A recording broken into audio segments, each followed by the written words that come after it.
Se eu pudesse fazer uma aposta, eu apostaria que você já usou inteligência artificial pelo menos uma vez na sua vida. Talvez até sem saber. Bem, essa tecnologia tem tomado os holofotes nos últimos anos. E não é à toa, ela vem remoldando como fazemos as coisas do dia a dia, como trabalhar e estudar. Alguns exemplos são o ChatGPT, o DeepSeek e o Google Gemini. O ChatGPT esteve entre os 10 termos mais pesquisados do Google durante o último ano. De forma parecida, o DeepSeek e o Google Gemini estiveram entre os 10 termos com maior crescente em pesquisas. Agora, não restam dúvidas que a inteligência artificial é um dos tópicos mais comentados da atualidade. Mas será que realmente entendemos sobre essa tecnologia que irá redefinir o futuro da humanidade? Para entender melhor, vamos voltar no tempo. Já durante a Idade Antiga, na Grécia, China e Índia, muitos pensadores refletiam sobre o raciocínio e começaram a formalizar a lógica e a álgebra, como Aristóteles, que formalizou a dedução lógica e nos entregou a base para o que seria uma das fundações da IA. E desde sempre, esses questionamentos sobre a forma humana de pensar levaram à criação de muitos mitos e ideias.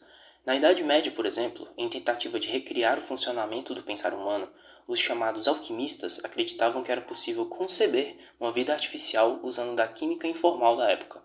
Obviamente, isso tudo não se passou de mitos e histórias, mas mostra como esse tipo de ideia está presente desde os tempos antigos e perduram até hoje. Pulando para o século XVII, nos deparamos com figuras clássicas da filosofia e matemática que agregaram muito no que viria a ser a IA. Leibniz, Hobbes e Descartes exploraram a possibilidade do pensamento ser algo representável, calculado e processado. Em seu livro Leviatã, Hobbes escreveu que a razão não é nada além de cálculos, como adição e subtração. Leibniz também tocou no assunto quando criou a característica universalis.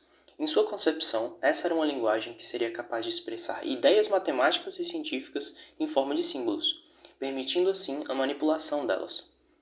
Leibniz foi repreendido por diversos cientistas que afirmavam que isso era uma ideia muito otimista, que tal feito seria impossível. Bem, de certa forma o projeto falhou se comparado com como foi planejado, mas ele foi de forte incentivo para os campos da lógica e computação futuros. Descartes, por sua vez, fez fortes contribuições na matemática e na filosofia. Ele inspirou o trabalho de Leibniz e de Newton na criação do cálculo, campo de suma importância para a IA. Além disso, Descartes também reforçou a ideia de que os pensamentos e a razão podem ser comparados com processos mecânicos, futuramente instigando as ideias sobre máquinas pensantes. Sob influência dos pensadores destacados, George Boole publica trabalhos de peso extremo no século XIX. Sua principal contribuição foi a álgebra booleana. Lembra das proposições e o silogismo propostos por Platão? Bem, a álgebra booleana representa proposições como zeros ou uns, sendo zero para proposições falsas e um para verdadeiras. A partir disso, é possível representar e operar sobre linhas de raciocínios complexas de forma fácil, pois elas se tornam apenas zeros e uns. Expandindo os avanços feitos por Boole, o matemático Gottlob Frege propôs um novo sistema de notação e de regras para a lógica que era muito mais eficiente que a lógica aristotélica, a chamada lógica de predicados. A partir do trabalho de Frege, se tornou possível representar uma gama muito maior de conhecimento, além de manipulá-lo de diferentes formas. As contribuições de Boole e Frege transformaram a área da matemática e lógica, abrindo o caminho para a computação da forma que é hoje. Lidar com proposições e conhecimentos muito complexos era muito mais difícil, pela falta de maneira de os representar. Mas com esses novos avanços, se tornou fácil fazer representações simples, facilitando a concepção do computador.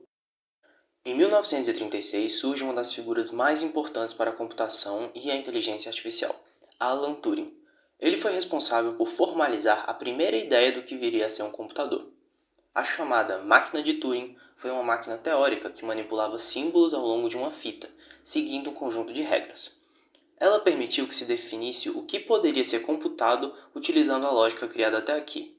E, para as IAs, mostrou que o raciocínio e a tomada de decisão pudessem ser simulados por computadores. No ano de 1945 foi estreado o primeiro computador digital, chamado de ENIAC. O sistema era extremamente arcaico comparado com o que temos hoje. Ele era capaz de fazer contas e algoritmos mais simples. Ele foi produzido durante a Segunda Guerra. Seu objetivo era principalmente fazer cálculos da trajetória de artilharia. e, mesmo sendo arcaico, para fazer contas ele já havia superado e muito os humanos. Depois da guerra, Turing focou seus estudos na questão de se as máquinas poderiam pensar. Sua contribuição principal foi em 1950, a criação do que hoje é chamado de teste de Turing. O teste de Turing consistia em uma conversa entre uma pessoa e dois interlocutores. Os interlocutores eram compostos por outro humano e uma máquina, ambos ocultos para o avaliador. Caso o avaliador não conseguisse distinguir qual dos dois é a máquina, então ela teria passado no teste.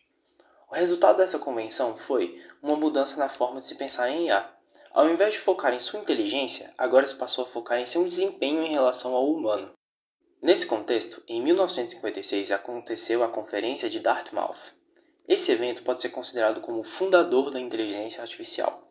As reuniões que aconteceram ao longo de 8 semanas juntaram figuras importantes da área da computação, como professores, cientistas, profissionais da IBM e da Bell. Juntos, eles definiram o campo da pesquisa da IA e conceitos relacionados. Pouco depois da conferência, surgiu o primeiro programa de IA funcional, o Logic Theorist. Seu objetivo era provar teoremas da obra Principia Mathematica. O programa foi um sucesso, provou 38 teoremas e até encontrou uma prova superior à proposta pelos próprios autores do livro. Impulsionados por esse resultado, os criadores deram um salto conceitual com General Problem Solver. A meta do projeto era um algoritmo capaz de resolver qualquer problema formal. Embora funcionasse para desafios simples e bem definidos, o programa fracassou ao enfrentar a complexidade do mundo real. Esse acontecimento antecedeu o primeiro inverno da IA. O desenvolvimento teve de lidar com duas deficiências principais: o baixo nível das técnicas existentes e também a baixa capacidade computacional. Isso causou um baque nas pesquisas. Mas isso não foi totalmente ruim. Na década de 80, em meio a esse inverno, uma nova tendência surge. Aprendendo com o erro cometido, percebeu-se que não é prático criar uma inteligência artificial para resolver tudo.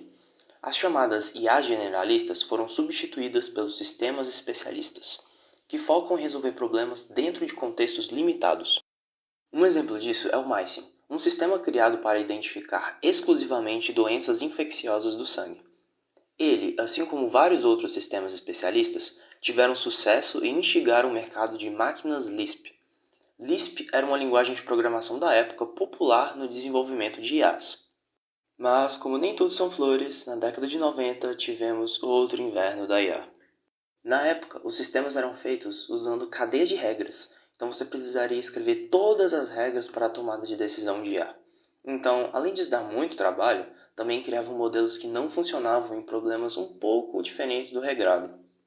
Ao longo da década de 90, as antigas IAs simbólicas, que seguiam as cadeias de regras, passaram a ser substituídas por modelos orientados por dados.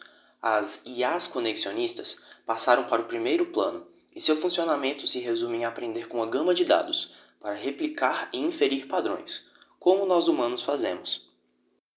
Nessa época aconteceu um grande desenvolvimento da tecnologia digital de forma geral, melhorias na internet, no processamento e no armazenamento. Dessa forma, a inteligência artificial crescia lentamente. Em 2012, um modelo de aprendizado profundo nomeado de AlexNet teve um desempenho espetacular numa competição de reconhecimento de imagens. Esse foi um ponto crucial para o aprendizado de máquina, porque popularizou o Deep Learning, ou aprendizado profundo. A partir desse momento, duas arquiteturas principais predominaram: a rede neural convolucional, para atividades como processamento de imagens e dados espaciais, e a rede neural recorrente, para aplicações como processamento de linguagem e tradução. Ainda falando sobre a década de 2010, a IA já estava difundida em diversas aplicações. Empresas significativas da área já estavam em atuação, como a OpenAI, do ChatGPT, e a DeepMind, que seria comprada pela Google. O mercado já previa uma explosão da área, contando com fortes investimentos iniciais. Em 2017, a Google causou o que viria a ser chamado da explosão da inteligência artificial. Isso aconteceu com a exposição de uma nova versão da arquitetura Transformer criada pela empresa. Sua inovação foi a capacidade que o modelo tem de entender toda a entrada de dados de uma só vez. Por exemplo, uma IA focada em processamento de texto seria capaz de entender um texto em sua integridade, relacionando todas as palavras. Essa arquitetura popularizou os LLMs, Large Language Model, ou Grande Modelo de Linguagem, o tipo dos modelos apresentados ao início do vídeo. Agora que nos situamos diante de toda a história da IA, vamos ver como uma rede neural, que é uma estrutura fundamental de um modelo conexionista, funciona. A rede neural é composta por vários nodos interconectados. Eles simulam neurônios humanos. Esses nodos são divididos em camadas. A camada de entrada é responsável por representar os valores brutos inseridos, como números. As camadas centrais são chamadas camadas ocultas. É onde a parte principal do processamento acontece. A camada de saída é responsável por avaliar os valores vindos da última camada e executar uma função que gera o resultado do processo. Os dados sempre entram pela camada de entrada e são processados camada por camada até a chamada camada de saída. Agora, vamos observar o que acontece dentro de um nodo da camada oculta. Primeiro, ele recebe os valores que vêm de todos os neurônios da camada anterior. Para cada valor, ele decide o quão importante aquela informação é, usando um peso que é um multiplicador. Depois de multiplicar cada valor pelo seu respectivo peso, o nodo soma tudo e adiciona um ajuste final, chamado viés. Com base nesse número total, o nodo então decide qual será o seu valor de saída. Esse sinal é enviado para todos os neurônios da camada seguinte, e todo esse processo de ler, processar e enviar se repete pela rede inteira até chegar na camada de saída. Mas no final das contas, como a rede neural aprende? Bem, a camada de saída compara o valor gerado com o valor que é a resposta correta. A comparação é feita usando a função de custo, e descrevendo ela visualmente para fins didáticos, a função de custo gera um gráfico que parece um vale, com montanhas e profundezas. Se a rede errou muito, ela está no topo de uma montanha. Se ela acertou, ela está lá embaixo, no fundo do vale. O objetivo da rede é descer até o ponto mais baixo do vale, pois a altura desse gráfico corresponde ao tamanho do erro. É aí que entra o backpropagation, o cerne do aprendizado da rede neural. Ele é como um guia que, considerando o tamanho do erro final, volta pela rede, camada por camada. Ele avisa cada nodo o quanto ele contribuiu para o erro final.